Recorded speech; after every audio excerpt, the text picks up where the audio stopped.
Lordo, how do they do it? It's amazing how some teams match up well against each other, and these teams just put close games together. Here's Tex giving off the handball, and Hinge, isn't it? Hinge just goes bang, and they looked the better side for a lot of the game. I thought Collingwood had a massive second quarter patch where they blew this game apart, but then it was the Crows after half-time. Rankin, he was phenomenal, so he puts them in front. And you just thought this mother was huge by Isaac Quaynor, and it would have been game over probably if Adelaide kicked the next one, and then it led to this. And the fitness of the Collingwood Footy Club, like Nick Dacos is, I know it's been spoken about a lot, is he the fittest man in the game?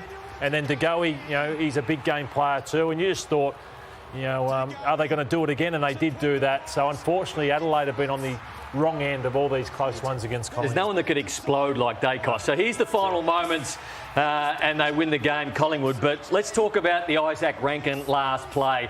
He did his hamstring, as we know, so he's going to miss some football, but gets the ball here. And look, to the letter of the law, this is running too fast. I think they measured it about 24 metres, but in real time, it doesn't look that much, does it? And the umpires made the right decision, but I haven't seen those play at all over the last probably 2 or 3 years. So I thought he was stiff. They're still going to kick the goal, obviously, but I thought there needed to be a little bit of theatre left to play. So Adelaide have lost 5 out of their last 6 against Collingwood by under a goal. They've lost their last 9 against Collingwood. I want to highlight some of the errors made by senior players who are in their leadership group for Adelaide in the dying stages of this. So O'Brien takes this mark 3 minutes to go. That is go back off your line, get it deep inside forward 50 and set up the play behind the ball. Here he is again. He's got to steady himself.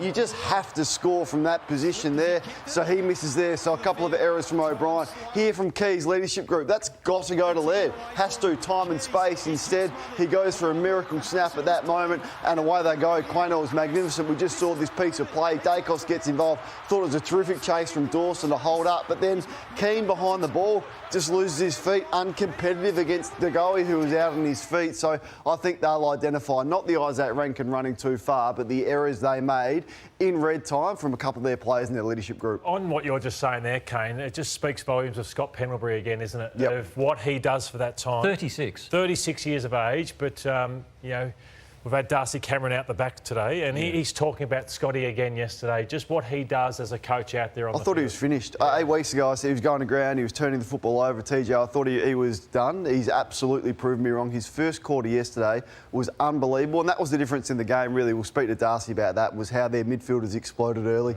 It's quite extraordinary what they are doing with a non-traditional forward line setup. Obviously, Jamie Elliott's still out, and they're playing people like Lockie Sullivan, Joe Richards. Reef McInnes has had a chance to establish himself, Lordo, and he copped a head knock in the third quarter yesterday, and it seemed quite innocuous at the time. It was a collection there by Mark Kane, who clearly accidentally made that particular contact, but he was taken out of the game. And then early in the last quarter, Jordan De Goey also landed heavily in an incident where he needed to come off the ground. And we just going back on, McInnes stayed on for a little bit longer after the actual incident itself and then came off. But we'll go to the De Goey incident. Early in the last quarter, we just saw him kick the match-winning goal. This was a heavy fall to the ground. Similar type of action to what happened to Jeremy Cameron the previous week. He was taken from the ground. Again, we're not questioning anything here. We're just looking at the time on the clock, TJ, looking at the state of the scoreboard, the state of the game. And he came back on, and Craig McRae spoke about this issue post-match. It was a heavy fall, wasn't it? Yeah. Potentially. Yeah. Well, anytime there's something like that, you got to look out for that. But he's important, wasn't he, at the end too? So sliding doors moments, really, isn't it? Look, the game's on heightened alert with all these types of moments. We saw what happened to Jeremy Cameron last week. He played, stayed on, and then the next day he reported concussion moments. We're just talking about it again today. There's a movement at some stage, TJ, in my eyes, an inevitability about the medical officers being independent of the clubs themselves. Andrew Dillon only 2 weeks ago said that's not the case for right now, but we're moving down that space at some stage. You can clearly have delayed concussion, can't you? That's what happened to Jeremy Cameron. Yeah, that's right. And the same as McInnes there, in that he looked fine. He looked fine, but as you said, he came off later. So clearly at some point afterwards, whether it be 1 minute, 2 minutes, one day, they have delayed concussion. And how it all looks in the future too when it comes to the use of the sub and the interchange and how players can come on and come off, because we are in a situation now where every single moment, an incident like that is being scrutinised. And as we discussed a little earlier in the program, this one went right down to the wire.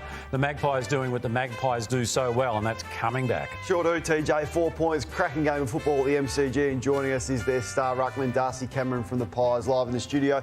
Darcy, congratulations. What was the wash-up from yesterday? In the end, you've won 9 against Adelaide in a row, 5 of the last 6 by under a goal, and you just get it done. Yeah, keep finding a way to get it done. I think Fly mentioned in his press conference, we've been in these situations so much now that we're becoming really good at it, and we also do train those scenarios a lot at training. So, credit to the boys. We just, never give up. We've heard that a few times about how you trained for those scenarios. Can you give us a snapshot of what that means? Yeah, Fly will umpire pretty much their match-based scenarios and umpire poorly. But he'll pretty much just give us a scenario, whether it's 2 points down, 2 points up.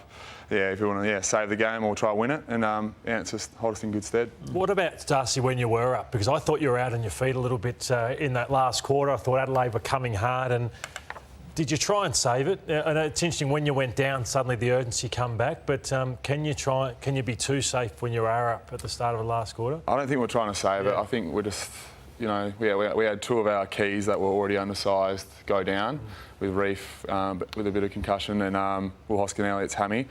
And I think that hurt us in the last quarter. We couldn't really hold our meters from our defensive 50 and then inside 50 as well. So that hurt us a bit. Darcy, the faith you have in each other, it doesn't matter whether you're the second gamer, as it was in Joe Richards' case, or the seasoned players like Geordie De Goey, who got on the end of that last bit of play to secure the result for you.